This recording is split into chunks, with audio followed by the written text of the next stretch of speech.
एक मसल्स अक्सर हमें दर्द स्टार्ट हो जाती है, वो वाली पेन है या ये हमें हार्ट से रिलेटेड कोई पेन है? हार्ट की पेन है, वो बड़ी टिपिकल सी प्रेशर लाइक सिम्टम्स होते हैं, जबड़े में जा रही है, साइड पे जा रही है। और ये पूरी आपकी लेफ्ट पूरी साइड आपकी इफेक्ट होती है? नहीं, पूरी लेफ्ट साइड इफेक्ट होती है अगर कोई फालिज की कंडीशन बने। बहुत से लोगों को ऐसा लगता है कि पूरी आपकी लेफ्ट साइड जो है वो डैमेज होती है और वो इफेक्ट होती है। नो डाउट हार्ट अटैक और फालिज जो है वो मिलती है। पेन रिलीविंग मेडिसिन एक तो डिस्प्रिन आपने लेगी, फौरी तौर पे डिस्प्रिन जरूरी है।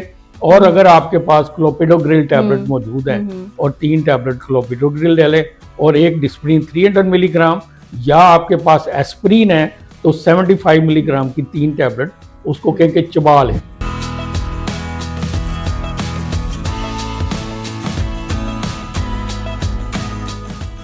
अस्सलाम वालेकुम, this is Akasha Khan. Welcome to health hour show. हमारे साथ जो आज स्टूडियो में गेस्ट मौजूद हैं डॉक्टर कैप्टन अरशद हमायो, जो कि कंसल्टेंट फैमिली फिजिशियन हैं, इसके साथ साथ प्रेसिडेंट ऑफ FMEC हैं एंड CEO ऑफ हमायो हॉस्पिटल है। आइए इनसे बात करते हैं।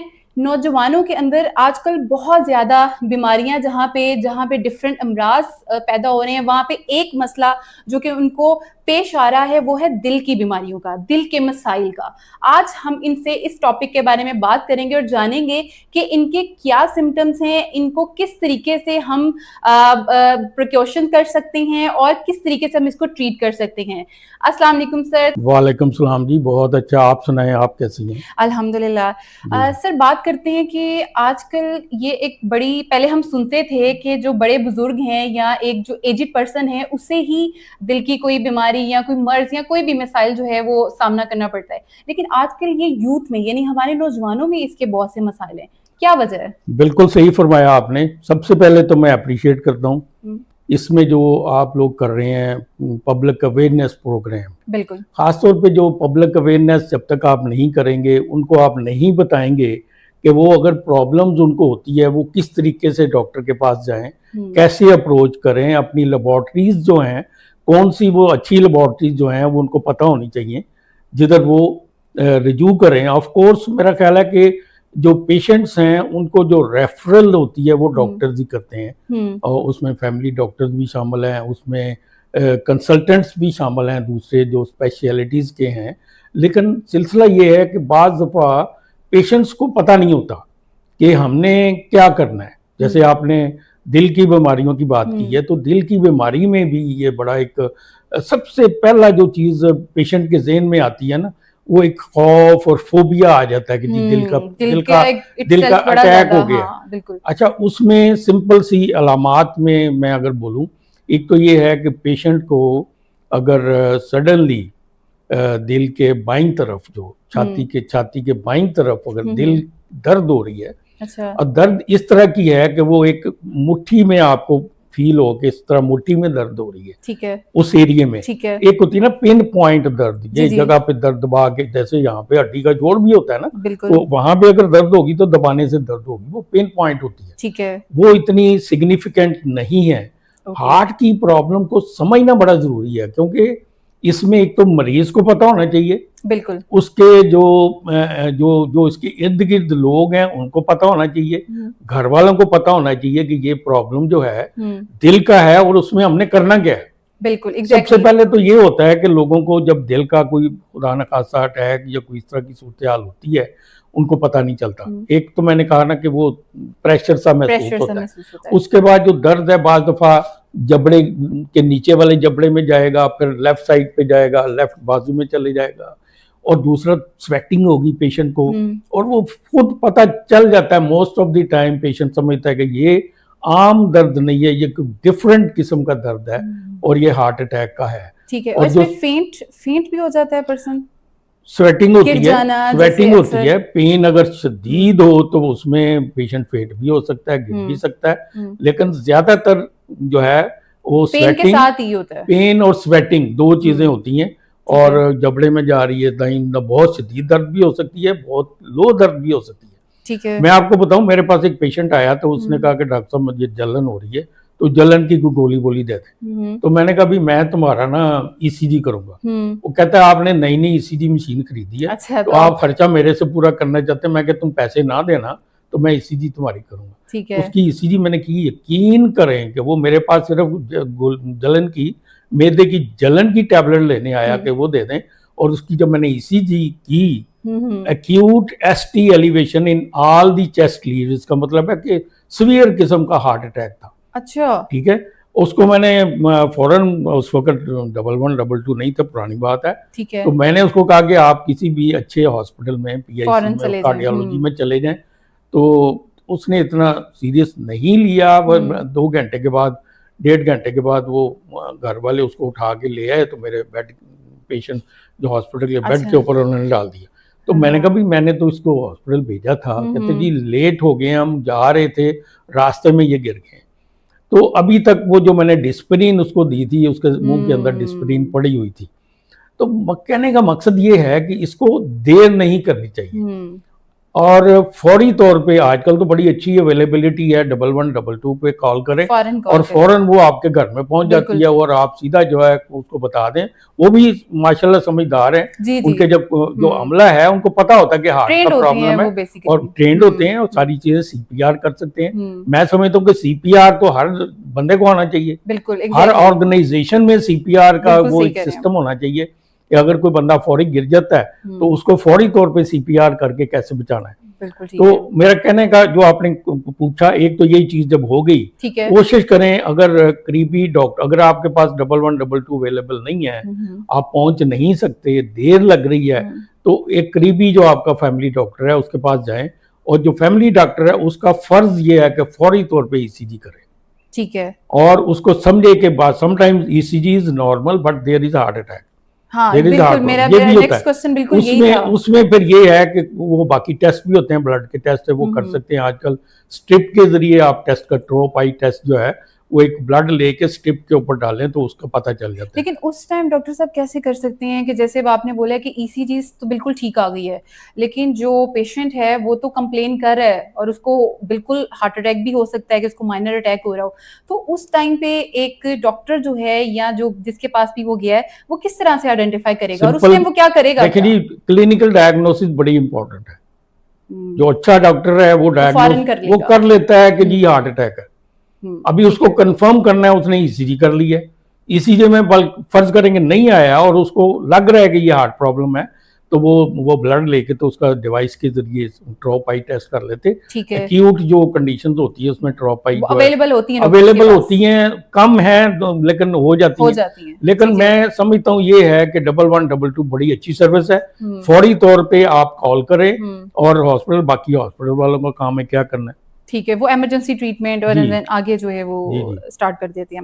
अच्छा, मुझे बताइएगा कि जैसे कि एक नौजवान है, एक यंगस्टर है, सबसे पहले तो it would be so difficult कि वो ये एक्सेप्ट कर ले कि उसको वाकई में हार्ट की पेन है और वो उसको may be minor heart attack भी हो सकता है। ठीक है, सो उस टाइम के लिए अगर एक पर्सन, जैसे मैं एक इंडिविजुअल हूँ और मुझे कोई फील हो रही है, कोई पेन या किस तरह से, तो हाउ वुड आई आइडेंटिफाई कि ये मेरी नॉर्मल पेन है या कोई स्टमक की या कोई मुझे एक मसल्स अक्सर हमें दर्द स्टार्ट हो जाती है, वो वाली पेन है या ये हमें हार्ट से रिलेटेड कोई पेन है?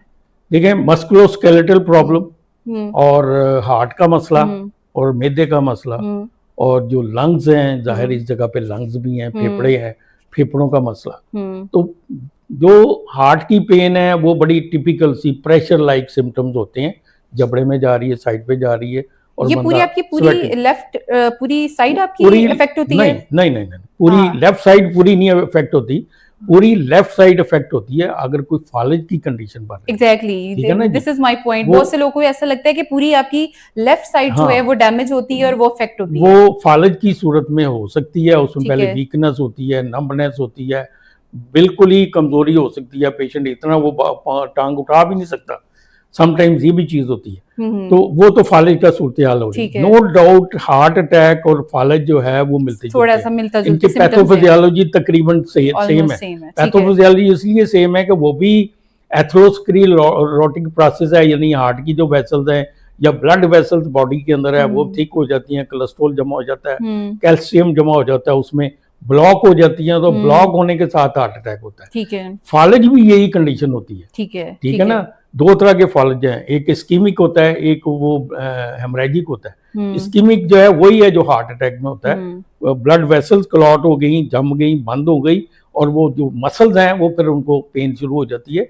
और अगर इसको डिले कर दें तो वो जो मसल्स जिनको ब्लड सप्लाई रुक जाती है वो डेड भी हो जाते हैं। दैट इज कंडीशन, उसमें जाना नहीं चाहिए पेशेंट को, और जल्दी ट्रीटमेंट करेंगे तो वो जल्दी ट्रीटमेंट क्या है कि आप फौरी तौर पे जब आपने चले गए हॉस्पिटल चले गए, प्रॉपर एक डॉक्टर ने आपको तशखीस कर ली है। लेकिन सबसे बड़ी प्रॉब्लम हमारे यहाँ ये है कि हमारे यहाँ क्वैक्स बहुत है। अच्छा, क्वैक्स जो है ना वो डायग्नोसिस को भी डिले करते हैं और ट्रीटमेंट प्रोसेस जो है वो डिले हो जाता है, और उस देर में पेशेंट का नुकसान हो चुका होता है, क्योंकि वो कोशिश करते हैं, एक तो उनको पता नहीं होता, दूसरा वो कोशिश करते हैं कि अपने वो पैसे कमाने के लिए कोई ना कोई कर दें चीजें। अभी मैं वही मिसाल जो मैंने पहले दी है, अभी पिछले दिनों में एक पेशेंट मेरे पास आया, तो वो कह रहा था कि जी थोड़ा सा कोई तबीयत हल्की सी घबराहट है। तो मैंने उसका बीपी चेक किया, तो एक साइड पे उसका बीपी जो था वो तकरीबन 0 था। अच्छा, तकरीबन इतना डाउन था। दूसरी साइड पे जो उसका ब्लड प्रेशर था वो 180 190 तक पहुंचा हुआ था। अच्छा, मेरे ज़हन में एकदम स्ट्राइक की बात, ये कोआक्टेशन ऑफ एओर्टा होता है। एओर्टा जो दिल की बड़ी वेसल होती है ना, उसमें कंस्ट्रिक्शन हो जाती है या ब्लॉकेज हो जाती है, तो उससे एक साइड पे ब्लड प्रेशर कम हो जाता है, एक साइड पे ज्यादा हो जाता है। ठीक है। तो इसमें वैसे तो असूल ये होता है कि जिस साइड पे ब्लड प्रेशर ज्यादा हो रहा है ना उसी को ट्रीट करें। ठीक है, यानी उसी को समझें कि वो ब्लड प्रेशर का जो है ना आपने नोट करना है। दूसरा ये है, मैंने कहा कि यार मुझे आपका ना ईसीजी करनी पड़ेगी, तो ईसीजी की मैंने उसकी, तो उसमें भी इसी तरह की कंडीशन हार्ट अटैक वाली भी आ गई। उसको मैंने फौरन भेज दिया कार्डियोलॉजी में, विद इन 1 आवर 1.5 आवर उसकी स्टंटिंग हो गई। माशाल्लाह कार्डियोलॉजी में इतनी जल्दी इफेक्टिव तरीके से उन्होंने स्टंटिंग की है, घंटे के अंदर अंदर वो जो क्लॉट था उसको उन्होंने क्लियर कर। ठीक है ना। ठीक है डॉक्टर साहब, बताइएगा कि समटाइम ऐसा होता है कि पेशेंट किसी डॉक्टर के पास, किसी जैसे कि लाइक हॉस्पिटल के अलावा किसी फैमिली डॉक्टर के पास चला गया है और उस टाइम उसको ये सिम्टम्स आ रहे हैं, तो कितना ड्यूरेशन उस पर्सन के पास होता है कि अगर उसको माइनर हार्ट अटैक से वो एक सुवेयर हार्ट अटैक की तरफ जो है वो जाने में, क्योंकि वो ड्यूरेशन जो होती है समटाइम ऐसा होता है कि नहीं हॉस्पिटल में टाइम से पहुंच पाते। ठीक है, सो वो ड्यूरेशन मेडिकली कितनी आप मैक्सिमम कहेंगे कितनी होती है? जितना जल्दी हो सके आपको पहुंच जाना चाहिए। उस दौरान में पेशेंट को अपने पास डिस्प्रीन जो है ना, अच्छा, मैं तो ये रिकमेंड करूंगा कि हर बंदा इस एज में जो है ना, आपने नौजवानों की बात की, 18 से लेके 40 तक 42 तक की जो उम्र है नौजवानों की उम्र, इस एज में ब्लड प्रेशर हार्ट अटैक के प्रॉब्लम हो रहे हैं, इस एज में ब्लड प्रेशर के मसले आ रहे हैं, इस एज में डिसलिपिडीमिया हो रहा है। अच्छा, जो मकसद है कि लिपिड प्रोफाइल डिस्टर्ब होगी। तो मैं समझता हूँ कि अगर फैमिली में हार्ट अटैक की हिस्ट्री हो ना, और बंदे को पता हो कि मेरे फैमिली में ये हुआ है, तो जे में डिस्प्रिन, डिस्प्रिन 300 मिलीग्राम टैबलेट होती है, वो डिस्प्रिन रख लें। दूसरी एक टैबलेट दर्द वाली होती है, एंजीसिड होती है जुबान के नीचे रखने वाली।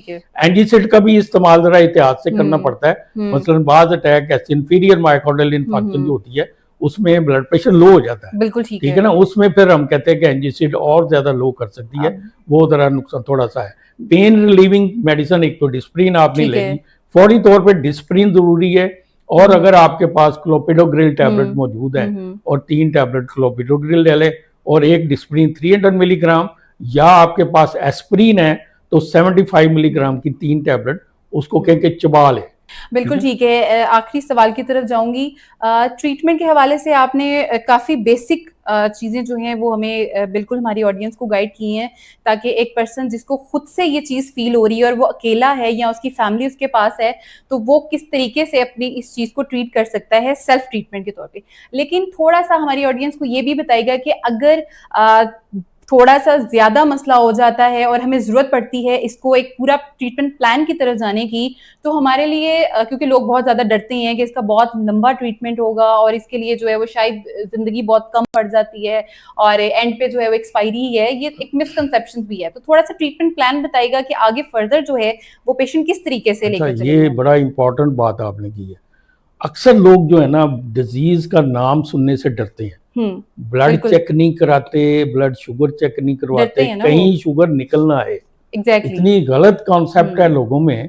भाई अगर अगर आपकी शुगर आ गई है तो उसका ट्रीटमेंट मौजूद है। हाँ एग्जैक्टली उसकी कॉम्प्लिकेशन से आप बच जाएंगे, आप फालिज से बच जाएंगे, आप हार्ट अटैक से बच जाएंगे, गुर्दे के डैमेज होने से बच जाएंगे अगर आप प्रॉपर ट्रीटमेंट प्रॉपर वक्त के साथ तरीके के साथ आपने शुरू कर ली है। अभी देखें ना मेडिकल साइंस जो है उसमें इतनी ज्यादा पूरी दुनिया में रिसर्च हो रही है इस चीज के ऊपर, पूरी दुनिया में मेडिसिन के ऊपर रिसर्च हो रही है, पूरी दुनिया में हार्ट की प्रॉब्लम जो है उसको समझने में इतना पैसा जाया कर रहे हैं वो, इतना वो वक्त खर्च कर रहे हैं। तो क्या वो पागल तो नहीं है ना कि हम कहें कि नहीं कोई मेडिकल साइंस ऐसे ही है, ये दवाइयां कंपनी बना के बैठी हुई है, कंपनियां अपने मुफाद के लिए कर रही हैं। ये रॉन्ग मैसेज जो है वो सोशल मीडिया के थ्रू लोगों को जा रहा है। मैं समझता हूँ जो गवर्नमेंट को भी एक्शन लेना चाहिए। जो लोग नॉन क्वालिफाइड बंदे हैं जो 3 दिन में शुगर का इलाज कर रहे हैं या 4 दिन में शुगर का इलाज कर रहे हैं और उनको उसकी बेसिक्स ABC का भी नहीं पता और वो क्लेम कर रहे हैं कि शुगर के फाते हो गए या शुगर को हमने खत्म कर दिया। बड़ी ही